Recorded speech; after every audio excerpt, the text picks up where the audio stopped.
We're testing out his gear today. Chris Henderson joining me, assuming from your house, not wearing pajamas. You know what? I put a shirt on just for you, but I'm totally Woo! wearing pajamas. Oh, I don't I'm blame not you. even going to deny it. I don't blame. It's like I would wear them all the time if I was just hanging out at home. Now, you had a wardrobe malfunction before the show. Is this the deal? Is this what happened? Oh, I've had that happen before. Uh, Absolutely. I thought you spilled stuff. I thought you spilled stuff on your shirt, and I was like, I've done that before. Oh, yeah. I know. I said inevitably I would probably smell Oh, you mustard on my shirt. would. Yeah. So basically, what you're saying is I should read my messages better. Is what? Oh, yeah. That sort of thing. Uh, Chances are I wrote them. That is awesome. Listen, last time I saw you, I felt like I was just one of those groupies who were hanging out outside the CCMA as the awards show, trying to get tickets, and you helped track them down. And it was so funny because I was kind of running around going, I really do have tickets, honest. So thanks for helping me out with that. Hey man, of course, yeah, it's been a pleasure to get to work with the CCMA board a little bit, and the last thing we want is somebody who actually has tickets and not be able to get them. I don't know. I was like, well, I can just go home and watch it. That was my plan. I was like, well, I'll just go home and watch it on the wonderful public broadcaster, CBC. So, Yeah. and I haven't watched CBC for a non-hockey night related incident in a while, so it almost happened. Yeah, well, hey, it's good to give them some love. Okay, so it's single release day today. Did you? It is. Is it like Christmas Eve? Did you sleep last night? Because the world's now going to hear the brand new song. Yeah, it's funny because I've been doing this for, my first album came out in 2008, so I've officially got a decade under my belt now, and people have asked me that, and I thought, yeah, you know what, it's not what is nerve-wracking as it used to be, but I was excited last night, and I got up early this morning. Like, you're right, so I suppose in a way it's kind of Christmas morning because it still is special and it's still exciting. You, I saw on your Facebook post you thanked like 20 people. Okay, it wasn't 20, but there's a lot of people go into making this song. It really is, and I have a small team compared to some of the ones that are out there. But I've been so lucky that I've got some really talented guys that I worked with in the studio and in a live setting between my drummer and my producer, guitar player, and a bunch of other guys that have worked with me on a whole bunch of things. And I've worked with them on recordings in the past too. So it's been great. We try to wave that Canadian recording flag as much as we can, and being in Saskatchewan, we're proud of our prairie roots as well here. And we're in a Prairie Proud hat here today as well. Kind of like it. Okay, so tell me about the new single, and then we're gonna debut it. People are gonna be hearing it for the first time. We're gonna play a little clip of it. That's really exciting. It's a song that's called "I'll Be Your Mountain," and I wrote it with a fella by the name of Steve Mitchell, and we got talking one day, and I think we were both just commiserating on the state of the world on that particular day, and we were talking about how we just wanted to write something that was positive and uplifting and that could send a positive message. And so this song it's really quite simple, but what it's really talking about, at its core is helping out your fellow man and your fellow woman, in a time of need, whether it's a friend or a neighbor or whomever else it is, just to be supportive of one another and spread love. Did you really record a mountain song in the prairies? Yeah. It's funny. It's funny you say that because I had a guy design the album artwork or the artwork for the single release, and actually it looks like a simple little mountain.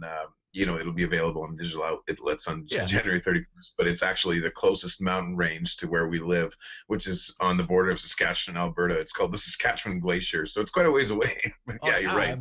Come on, and you took the picture from your house, right? Because there's nothing in it's flat. That's all I know. That's all I know about Saskatchewan.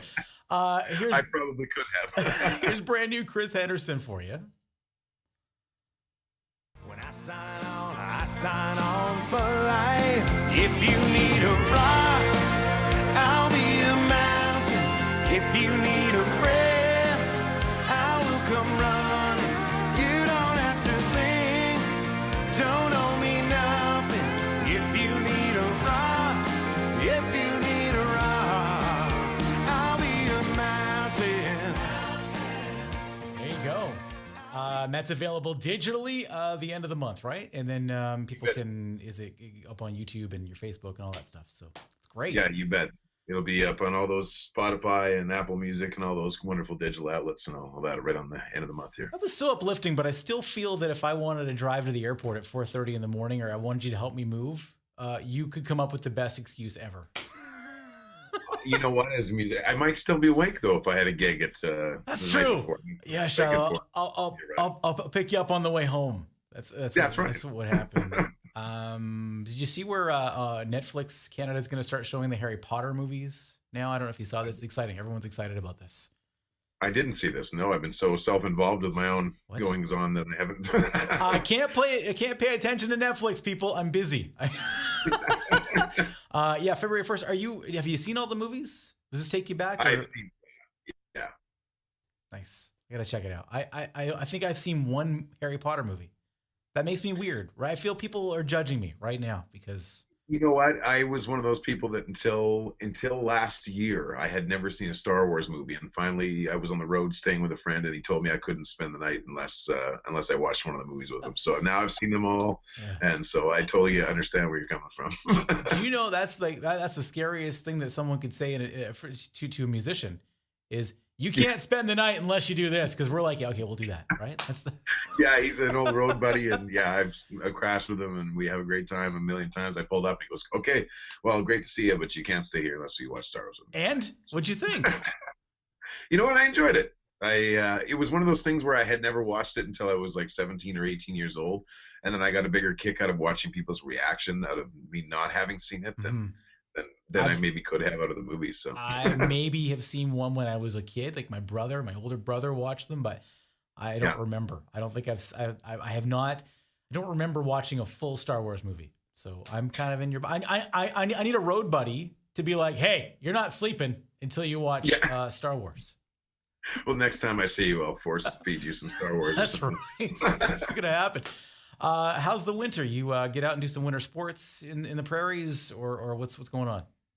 Oh yeah, you know what? It's been this year's been great. I haven't done a lot of sporting this in the winter time here this last year, but I've been really busy with just shows and writing and studio time and stuff. But it's been awesome. My wife and I moved to a small town, and so that gets me outside with the dogs and out, allowing them to go out for a good run. And so I enjoy that. And we live in a community that's actually very small, but it's got a hockey academy, so there's always kids out playing sports. So I live vicariously through them, but at least I'm off the couch. Nice.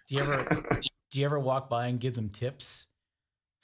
Yeah. Like, you should have done that better. I love people in the stands at a hockey game who will inevitably yell at the kids that are being coached that know all about the game. And if you had done it that way, all right. Oh yeah, there's always going to be a bunch of those guys. One of my favorite things to do in this community, because again, it's like a 500-person town, is that you'll see like them trying to sneak off to spend time together, like the little cup, and I'll just like walk by and be like, I see your hiding spot. That's awesome. I know what you're doing. Yeah. This would be easier if you lived where the mountains were. This would be easier. You could hide better, right? If it wasn't Saskatchewan, you could hide on all kinds of mountains. What are your dogs? What do you got for dogs? We have a fur baby too at home. What do you have? Yeah, we've got two. We have a 7-year-old Dachshund. So he's very popular with anybody who comes over, and then we've got this other mutant she's beautiful, but she's a corgi golden retriever mix. So just imagine a small retriever with corgi legs and corgi shorts and the whole gamut. What's the made up name for that breed? You know what? That's a good question. I don't even know it. I'm sure there is one, but not until anyone goes on Google. For the next 20 seconds, we could come up with one, and everyone will be like, "Yeah, that's right." Because I have a Chihuahua Wiener dog mix, and nice. Apparently, the technical term is a Chiweenie. Yes, I have looked at those in the past before. My wife was dead set on getting a Dachshund, and I ended up finding a pure red one. But we looked at many Chiweenies for a little while there too, and they're an adorable little breed too. They're adorable. Doesn't listen very well. No. Okay, so then cross Canada tour. You're gonna come visit me, I think, at some point this year. Is that? Am I putting words in your mouth? Is this Well, you are, but that is hopefully my plan. I've got a couple of irons in the fire right now, and if neither of those work out, then I'll come up with my third. I'll come up with a third one, but I'm hoping that one of those two things. I legitimately thought you were gonna say I got a couple irons in the fire, but if neither one of those work out, Shiloh, I'm coming to see. That's where I thought that was going. I'm kind of busy. I was like, Wow, I think we're gonna click end on this Facebook call right No, now. I'm looking forward to hopefully getting out further east this year. That's part of the plan with the new album, and I haven't spent enough time out there. So I've got a few things that hopefully are going to work out that are going to get me there anyway. But if they don't, then I'll find a way out this year. Awesome. No hitchhiking though. All right, that's dangerous. Oh, whatever. You know. My brother did that a lot when in university. I guess that's a number of years ago now, but I think my dad it's so funny when your dads tell you stories about when they were kids, now that you're an adult, and you're like, you never would have let me do that when I was a kid. And you're telling me you did that. It's like, what? Come on.